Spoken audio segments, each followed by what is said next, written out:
Bienvenue dans les 5 minutes essentielles. Aujourd'hui, nous répondons à la question « Qui est le Saint-Esprit ?»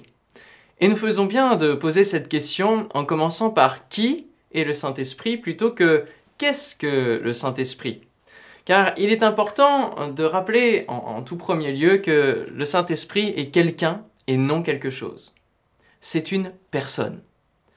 Comment le savons-nous ? Bien, tout simplement en lisant la Bible. Nous pouvons relever en divers endroits des versets qui parlent du Saint-Esprit avec des caractéristiques propres à la personnalité. Par exemple, il parle dans Apocalypse chapitre 2 et verset 7, il est dit que celui qui a des oreilles entende ce que l'Esprit dit aux églises. Il rend témoignage, il convainc de péché, de justice et de jugement. Il conduit dans la vérité, il appelle les hommes à faire la volonté de Dieu, il dirige les hommes dans leur ministère, il intercède et soupire. Romains chapitre 8 verset 26 nous dit « De même aussi l'Esprit nous aide dans notre faiblesse, car nous ne savons pas ce qu'il nous convient de demander dans nos prières. Mais l'Esprit lui-même intercède par des soupirs inexprimables. » Nous pouvons voir encore qu'il sonde tout. Il a une volonté propre. 1 Corinthiens 12, 11, un seul et même esprit opère toutes ces choses, les distribuant à chacun en particulier comme il veut. C'est en parlant des dons spirituels. Il avertit, il peut être attristé, il a donc des sentiments. On peut le blasphémer et tant de choses. Cette liste n'est pas exhaustive, mais elle présente et confirme bien le caractère personnel de l'Esprit Saint. Le Saint-Esprit a plusieurs noms.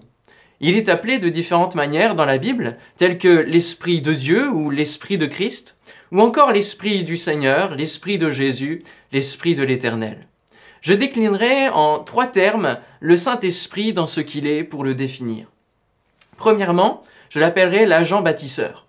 Depuis le début de la Bible jusqu'à la fin, nous pouvons voir que le Saint-Esprit est celui qui va exécuter la parole de Dieu. Il va la manifester, la mettre au jour. Ainsi, dès les premiers versets de la Genèse, il nous est dit qu'il se meut au-dessus des eaux, au-dessus d'une terre informe et vide.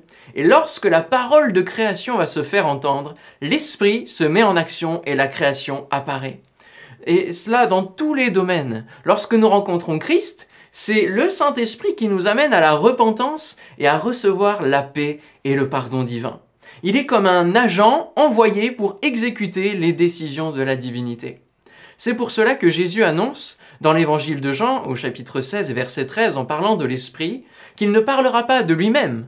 En effet, il vient au nom de Dieu, de Christ, et il n'attire pas l'attention sur lui. Cela ne retire en rien sa position ni sa volonté. Il est un avec Jésus et le Père. Deuxièmement, je dirais qu'il est le consolateur, et c'est la Bible qui l'appelle ainsi.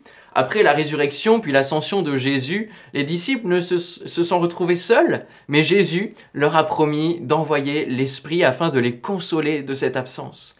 Jean 14, 26. « Mais le consolateur, l'Esprit Saint, que le Père enverra en mon nom, vous enseignera toutes choses et vous rappellera tout ce que je vous ai dit. » La définition grecque du mot consolateur, paraklétos, est aussi défenseur, avocat, celui qui est appelé aux côtés de quelqu'un. Aussi, lorsque les disciples ont reçu des menaces de ne plus parler du nom du Seigneur, le Saint-Esprit les a fortifiés, les a remplis d'assurance pour continuer à partager la bonne nouvelle de l'Évangile autour d'eux. Troisièmement, je l'appelle personnellement le coach de vie. Mon coach de vie. Pourquoi ? Parce qu'il est avec nous chaque jour, si nous l'invitons en nous, et il peut nous rappeler les promesses de la parole de Dieu, la Bible, les enseignements de cette merveilleuse parole. Il vous rappellera tout ce que je vous ai dit. N'oublions pas que c'est l'Esprit de Christ. Jésus est au ciel, présentement. Il nous prépare une place et il intercède pour nous. Mais sur cette terre, c'est son Esprit qui vit en nous. C'est comme si nous étions les disciples de Jésus et qu'il est avec nous, mais c'est son Esprit. Ainsi, il parle à notre conscience et lorsque nous sommes au bord de céder à la tentation ou de mettre en danger notre vie sans s'en apercevoir, il va venir nous parler et nous éviter bien des problèmes. Alors, cela ne vous donne pas envie de plus le connaître ?